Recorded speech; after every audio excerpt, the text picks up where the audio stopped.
ಅಧಿದೈವ ಮಲ್ಲಿಕಾರ್ಜುನ ಮತ್ತು ಭ್ರಮರಾಂಬ ದೇವಿಯವರ ಪಾದಕಮಲಗಳಿಗೆ ಹಣೆಬರ. ಈ ಕಾರ್ಯಕ್ರಮದ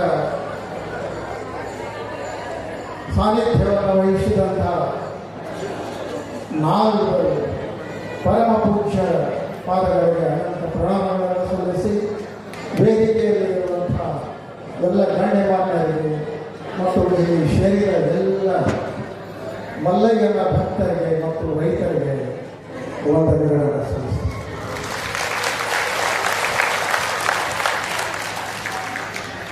ನಾವೆಲ್ಲ ಭಾಗ್ಯಶಾಲಿಗಳು. ನಮ್ಮ ಕಣ್ಮುಂದೆ ಇವತ್ತು 4 ಜನ ಘನ ವ್ಯಕ್ತಿತ್ವ ಹೊಂದಿದ ಪರಮ ಪೂಜ್ಯರು ಕುಳಿತಿದ್ದಾರೆ. ಶ್ರೀಶೈಲ ಕ್ಷೇತ್ರದ ಜಗದ್ಗುರುಗಳು, ಹರಿಹರಪುರದ ಜಗದ್ಗುರುಗಳು, ಕೈಲಾಸಾಶ್ರಮದ ಜಗದ್ಗುರುಗಳು ಮತ್ತು ಮೂಡುಬಿದಿರೆಯ ಜೈನ ಬಸವಯ್ಯ ಪರಮ ಪೂಜ್ಯರು ಎಲ್ಲರೂ ನಮ್ಮ ಕಣ್ಮುಂದೆ ದೈವಿ ಸ್ವರೂಪ. ಒಂದು ಘಟನೆ ನಡೆಯಿತು. ಮೊನ್ನೆ ಬಸವರಾಜ ಬಿರಾದಾರವರು ಶ್ರೀಶೈಲ ಕ್ಷೇತ್ರದ ಜಗದ್ಗುರುಗಳ ಹತ್ತಿರ ಬಂದು ಈ ನಂದಿ ಕೂಗು ಅಭಿಯಾನದ ಒಂದು ರಥಯಾತ್ರೆಯ ಬಗ್ಗೆ ಚರ್ಚೆ ಮಾಡಿದ್ದಾರೆ. ನಂದಿ ಕೂಗು ಅಭಿಯಾನದ ರೂಪಾದಿಗಳಾದಂತಹ ಬಸವರಾಜ ಬಿರಾದಾರರಾಗಲಿ, ಅವರ ಜೊತೆಗಾರರಾಗಲಿ, ಅವರೇನು ಬಹಳ ದೊಡ್ಡ ಕೋಟ್ಯಾಧೀಶರಲ್ಲ, ಸಾಮಾನ್ಯರು. ಈ ಅಭಿಯಾನವನ್ನು ಆರಂಭ ಮಾಡಿದವರು ಬಹಳ ಸಾಮಾನ್ಯರು. ರೈತರೊಂದಿಗೆ ಅಭಿಯಾನ ಆರಂಭ ಆಯಿತು. ಒಂದು ಚಮತ್ಕಾರ ನಡೀತು. ಏನು ಚಮತ್ಕಾರ? ಈ ಕ್ಷೇತ್ರದ ಒಂದು ನಿಗೂಢ ಶಕ್ತಿ ಒಂದು ಕಾರ್ಯ ಮಾಡಿದೆ. ನಿಗೂಢವಾದಂತಹ ಒಂದು ಶಕ್ತಿ ಒಂದು ಬಹುದೊಡ್ಡ ಕಾರ್ಯ ಮಾಡಿದೆ. ಅದು ನಿಮಗೆ ಗೊತ್ತಿಲ್ಲದ ಕಾರ್ಯ. ನಮ್ಮ ಕಣ್ಮುಂದೆ ಪ್ರತ್ಯಕ್ಷ ನಾವು ನೋಡಿದ ಒಂದು ಪವಾಡ ಸದೃಶ ಕಾರ್ಯಕ್ರಮ. ನಾವು ಬಹಳ ಸಾಮಾನ್ಯರು. ಈ ನಂದಿ ಸೇವೆಯ ಸೇವಕರೆಲ್ಲರೂ ಸಾಮಾನ್ಯರು. ನಂದಿ ಕೂಗು ಅಭಿಯಾನದಡಿ ಆರಂಭವಾದ ಈ ನಂದಿ ಸೇವೆಯ ರಥಯಾತ್ರೆ ಯಡಿಯೂರಿನಿಂದ ಆರಂಭ ಆಯಿತು. ಪರಮ ಪೂಜ್ಯ ಜಗದ್ಗುರುಗಳ ಅವರ ಇಚ್ಛೆ, ಅವರ ಆಶೆ, ಅದು ಹಾಗೆ ಆಗಬೇಕಾಗಿತ್ತು. ಕಾರ್ಯಕ್ರಮ ರಥಯಾತ್ರೆ ಯಶಸ್ವಿಯಾಯಿತು. ಯಾಕೆ? ಶ್ರೀಶೈಲ ಪೀಠದ ಜಗದ್ಗುರುಗಳು ನಂದಿ ಯಾತ್ರೆಯ ಹಿಂದೆ ನಿಂತು ಅವರ ಬಲ ನಮಗೆ ಬಂತು. ಅವರು ನಮಗೆ ಶಕ್ತಿಯನ್ನು ತುಂಬಿದರು, ಪ್ರೇರಣೆಯನ್ನು ನೀಡಿದರು. ಆ ಕಾರ್ಯಕ್ರಮದಿಂದ ನಮಗೆ ಈ ನಂದಿ ರಥಯಾತ್ರೆ ಯಶಸ್ವಿಯಾಗಿ ಯಡೂರದಿಂದ ಆರಂಭವಾಗಿ ಬಿಜಾಪುರ ಜಿಲ್ಲೆ, ಬೆಳಗಾವಿ ಜಿಲ್ಲೆ, ರಾಯಚೂರು ಜಿಲ್ಲೆ ಎಲ್ಲ ಗ್ರಾಮಗಳಲ್ಲಿ ಹಾಯ್ದು ಜನಜಾಗೃತಿಯನ್ನು ಮಾಡಿ ರೈತರನ್ನ ತಲುಪಿ ರೈತರಿಗೆ ಸಂದೇಶವನ್ನು ಮುಟ್ಟಿಸುತ್ತಾ ಅದು ಕೊನೆಗೆ 14ನೇ ತಾರೀಕು ಈ ಶ್ರೀ ಕ್ಷೇತ್ರಕ್ಕೆ ಬಂದು ತಲುಪಿತು. ಇದನ್ನು ಆರಂಭ ಮಾಡಿದವರು ಸಾಮಾನ್ಯರಲ್ಲ, ಅಸಾಮಾನ್ಯ ವ್ಯಕ್ತಿ. ಭಾರತದ ಉಪರಾಷ್ಟ್ರಪತಿಗಳಾದಂಥ ಸನ್ಮಾನ್ಯ ಶ್ರೀ ರಾಧಾಕೃಷ್ಣನ್ ಅವರು ಅವರಿಂದಲೇ ಆಗಬೇಕು. ಪರಮ ಪೂಜ್ಯ ಜಗದ್ಗುರುಗಳ ಕೃಪೆಯಿಂದ ಆಗಿದೆ. ಎಲ್ಲವೂ ಅವರ ಕೃಪೆಯಿಂದ. ಅವರಿಗೆ ನಾವು ಸದಾ ಕೃತಜ್ಞರಾಗಿದ್ದೇವೆ. ನಂದಿ ಯಾರಿಗೆ ಬೇಡ? ಕೋಟಿ ಪುಣ್ಯಕೋಟಿಯ ಮಗ ಯಾರಿಗೆ ಬೇಡ? ಪುಣ್ಯಕೋಟಿಯ ಮಗ ಎತ್ತು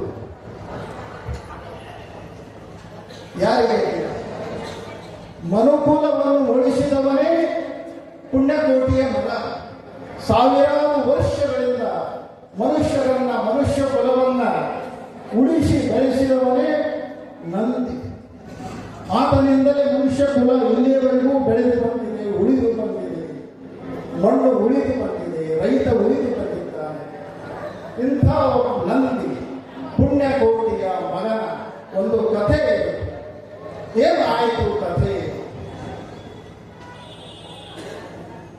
ಎಲ್ಲಿಗೆ ಬಂದು ಮುಟ್ಟಿದ್ದೇವೆ ನಾವು? ಹಿಂದಿನ ಒಂದು ಜನಾಂಗ ಇತ್ತು. ಸುಮಾರು 50-60 ವರ್ಷಗಳ ಹಿಂದೆ ಹೋದರೆ ಆ ಇತಿಹಾಸದ ಪುಟಗಳನ್ನು ತೆರೆದರೆ ಎಂಥ ಕಥೆಗಳಿವೆ ನೋಡಬೇಕು. ನಂದಿಯೊಂದಿಗೆ ರೈತ ಕೆಲಸ ಮಾಡ್ತಾ ಇದ್ದ. ಸಾವಿರಾರು ನಂದಿಗಳು ಒಂದೊಂದು ಊರಿನಲ್ಲಿ ಇರ್ತಾ ಇದ್ರು. ಸಾವಿರಾರು ದನಗಳು, ಸಾವಿರಾರು ಪುಣ್ಯಕೋಟಿಗಳು, ಸಾವಿರಾರು ಎತ್ತುಗಳು ಪ್ರತಿಯೊಂದು ಊರಿನಲ್ಲಿ ಇರ್ತಾ ಇದ್ರು, ಪ್ರತಿಯೊಂದು ಮನೆಯಲ್ಲಿ ಇರ್ತಾ ಇದ್ರು. ಆ ಮನೆ ದೈವಿ ಸಂಪತ್ತಿನಿಂದ ತುಂಬಿತ್ತು. ಎಲ್ಲಿಯವರೆಗೆ? ನಂದಿ ಇರುವವರೆಗೆ. ರೈತನ ಮನೆ ದೈವಿ ಸಂಪತ್ತಿನಿಂದ ತುಂಬಿತ್ತು. ಎಲ್ಲರಲ್ಲೂ ಆರೋಗ್ಯ ತಂದಿತ್ತು. ಯಾವುದೇ ಡಾಕ್ಟರ್ ಬಂದರು ಹುಡುಕಾಡಿದ್ರು ಒಬ್ಬ ರೋಗಿ ಸಿಗ್ತಾ ಇರಲಿಲ್ಲ. ಅಂಥ ಒಂದು ಕಾಲ ಇತ್ತು ನಂದಿಯ ಕಾಲ. ನಂದಿಯೊಂದಿಗೆ ರೈತ ದುಡಿತಾ ಇದ್ದ. ಹಗಲು ರಾತ್ರಿ ಬಿಸಿಲಲ್ಲಿ, ಮಳೆಯಲ್ಲಿ, ಚಳಿಯಲ್ಲಿ ದುಡಿಯುವಂತ ನೀವೆಲ್ಲ ರೈತರು. ಬಸವಣ್ಣ ಒಂದು ಮಾತು ಹೇಳಿದ್ದಾನೆ, ನಿಮಗಾಗಿ ನಿಮ್ಮನ್ನು ಎಷ್ಟು ಶ್ರೇಷ್ಠವನ್ನಾಗಿ ಮಾಡಿದ್ದಾರೆ ಬಸವಣ್ಣನವರು. ಒಂದು ವಚನವನ್ನು ಬರೆದಿದ್ದಾರೆ. ಆ ವಚನ ಇನ್ನೂವರೆಗೂ ಎಲ್ಲಿ ಹೊರಗೆ ಬಂದಿರಲಿಲ್ಲ. ಈಗ ಬಸವರಾಜ ಬಿರಾದರ್ ಅವರು ಆ ವಚನವನ್ನು ನಮ್ಮ ಮುಂದೆ ಇಟ್ಟಿದ್ದಾರೆ. ಆ ವಚನ ಕೇಳಿ. ಕೃಷಿ ಕಾಯಕವ ಮಾಡುವ ಸದ್ಭಕ್ತನ ಪಾದವ ತೋರಿ ಬದುಕಿಸಲಿಯ. ಬಸವಣ್ಣನವರು ಹೇಳ್ತಾರೆ.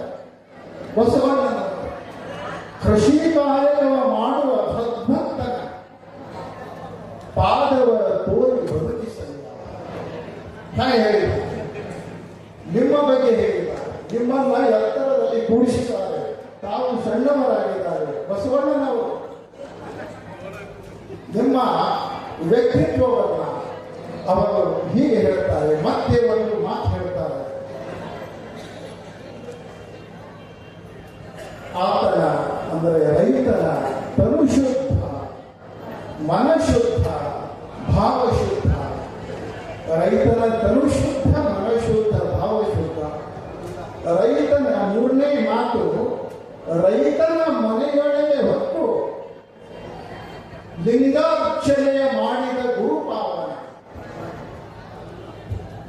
ಎಂಥ ವಚನಗಳನ್ನು ಹೇಳಿದ್ದಾರೆ ಬಸವಣ್ಣನವರು. ಅಷ್ಟು ಶ್ರೇಷ್ಠ. ನೀವು ಗೊತ್ತಾಗಬೇಕು, ನಿಮಗಾಗಿ ಹೇಳಿದ್ದಾರೆ. ರೈತ ಅಷ್ಟೊಂದು ಶ್ರೇಷ್ಠನಾಗಿದ್ದಾನೆ. ರೈತನ ಮನೆ ಅದು ಅಷ್ಟೊಂದು ಶ್ರೇಷ್ಠವಾಗಿದೆ. ಪರಮ ಪವಿತ್ರವಾದಂತಹ ಮನೆ ನಿಮ್ಮದೆಲ್ಲ. ಎಲ್ಲಿ ಯಾರು ಎತ್ತುಗಳನ್ನು ಕಟ್ಟಿದ್ದಾರೆ ಅವರ ಮನೆಗಳು ಶ್ರೇಷ್ಠ. ಅವರ ಮನೆಗಳು ದೈವಿ ಸಂಪತ್ತಿನಿಂದ ತುಂಬಿವೆ. ಬಸವಣ್ಣನವರು ಇದನ್ನು ನಾವು ಮರೆಯಬಾರದು. ಬಸವಣ್ಣನವರನ್ನು ಸದಾ ನೆನಪಿಟ್ಟುಕೊಳ್ಳಬೇಕು. ಅಂಥ ಒಂದು ವಚನಗಳನ್ನು ನಮ್ಮ ಮುಂದೆ ಇಟ್ಟು ಸುಮಾರು 50 ವರ್ಷಗಳ ಹಿಂದೆ ಎಂಥ ಎತ್ತು ಒಂದು ಮಾತಿತ್ತು. ಆವಾಗ ಭೂಮಿಯಲ್ಲಿ ಎತ್ತುಗಳು ನಡೆದರೆ ಮುತ್ತು ಬೆಳೆಯುತ್ತವೆ. ಇದೊಂದು ಗಾದಿ ಮಾತು. ಆವಾಗಿನ ಕಾಲದಲ್ಲಿ ಎತ್ತುಗಳು ನಡೆದರೆ ಮುತ್ತುಗಳು ಬೆಳೆಯುತ್ತವೆ. ಅಂಥ ಒಂದು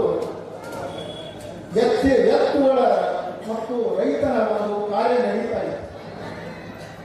ಇದೇ ಬಹುಶಃ 1980ರವರೆಗೂ ಆ ರೀತಿ ಎಲ್ಲರೂ ಕೂಡು ಕುಟುಂಬ ಇತ್ತು.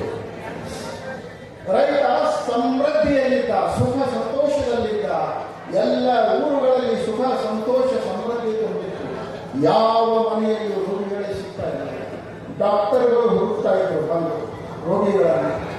ಅಂಥ ಒಂದು ಕಾಲ 1980ರಿಂದ ಯಾವಾಗ ಈ ಯಂತ್ರಯುಗ ಆರಂಭ ಆಯಿತು ಅವಾಗಿನಿಂದ ಅವನತಿ ಶುರುವಾಯಿತು. ರೈತನ ಸುಖ ಸಂಪತ್ತಿನ ಅವನತಿ ಶುರುವಾಯಿತು. ನಂದಿಯ ಸಂಖ್ಯೆಯ ಅವನತಿ ಶುರುವಾಯಿತು. ಮಣ್ಣಿನ ಫಲವತ್ತತೆಯ ಅವನತಿ ಶುರುವಾಯಿತು. ನಮಗೆ ಗೊತ್ತೇ ಆಗಲಿಲ್ಲ. ಸಾವಕಾಶವಾಗಿ ಪ್ರವೇಶ ಮಾಡಿದರು. ಏನು ಪ್ರವೇಶ ಮಾಡಿದರು ನಿಮಗೆ ಗೊತ್ತೇ ಆಗಲಿಲ್ಲ. ರಾಸಾಯನಿಕ ಗೊಬ್ಬರಗಳು ಬಂದವು, ಕೀಟನಾಶಕಗಳು ಬಂದವು. ಸಾವಕಾಶವಾಗಿ ಪ್ರವೇಶ ಮಾಡಿ ನಿಮಗೆ ಅರಿವಿಲ್ಲದಂತೆ ನಿಮ್ಮ ಭೂಮಿಯನ್ನು ನಾಶ ಮಾಡುವಂತಹ ಕೆಲಸ ಪ್ರಾರಂಭ ಮಾಡಲು ನಮಗೆ ಗೊತ್ತಾಗಲಿಲ್ಲ, ಅರಿವಿಗೆ ಬರಲಿಲ್ಲ. ಕೆಲವರಿಗೆ ಬಂದಿರಲೂಬಹುದು, ಆದರೆ ಅನಿವಾರ್ಯವಾದ ಎತ್ತುಗಳು ಸಾವಕಾಶವಾಗಿ ನಮ್ಮ ಕಣ್ಮುಂದಿನಿಂದ ಸರಿದು ಹೋದವು. ಭೂಮಿಯ ಫಲವತ್ತತೆ ಸಾವಕಾಶವಾಗಿ ಹಾಳಾಗ್ತಾ ಹೋಯಿತು. ನಮ್ಮ ರೈತನ ಸುಖ ಸಂತೋಷವು ಸಾವಕಾಶವಾಗಿ ಕಡಿಮೆ ಆಗ್ತಾ ಹೋಯಿತು. ಮನೆತನಗಳು ರೋಗದಿಂದ ತುಂಬಿಕೊಂಡವು. ಪ್ರತಿಯೊಂದು ಮನೆಯಲ್ಲಿ ರೋಗಿಗಳು ಉತ್ಪನ್ನ ಆಯಿತು. ನೂರಾರು ರೋಗಗಳು ಊರನ್ನು ಹೊಕ್ಕಿಬಿಟ್ಟವು. ಯಾಕೆ? ನಂದಿಯ ಸಂಪತ್ತು ಕಡಿಮೆ ಆಯಿತು. ನಂದಿಯ ಸಂಖ್ಯೆ ಕಡಿಮೆ ಆಯಿತು. ಪುಣ್ಯಕೋಟಿಯ ಕಣ್ಣಲ್ಲಿ ನೀರು ಬಂತು. ಪುಣ್ಯಕೋಟಿ ಹೇಳ್ತಾ ಇತ್ತು, ಯಾರಾದರೂ ಬರ್ರಿ ನನ್ನ ಮಕ್ಕಳನ್ನ ಉಳಿಸಿ. ಪುಣ್ಯಕೋಟಿ ಹೇಳ್ತಾ ಇದೆ, ಅಳ್ತಾ ಇದೆ. ಪುಣ್ಯಕೋಟಿ ಮಕ್ಕಳನ್ನ ಕಸಾಯಿ ಖಾನೆಗೆ ಕಳಿಸುವಾಗ ಪುಣ್ಯಕೋಟಿಯ ಕಣ್ಣಲ್ಲಿ ನೀರು ಬರೋದು ಸ್ವಾಭಾವಿಕ. ಕಸಾಯಿ ಖಾನೆಗೆ ಹೋಗ್ತಾ ಇವೆ ಎತ್ತುಗಳು.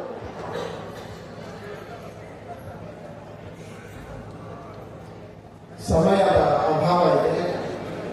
ಇಲ್ಲಿಗೆ ನನ್ನ ಮಾತುಗಳನ್ನು ಮುಗಿಸ್ತೇನೆ. ಧನ್ಯವಾದ.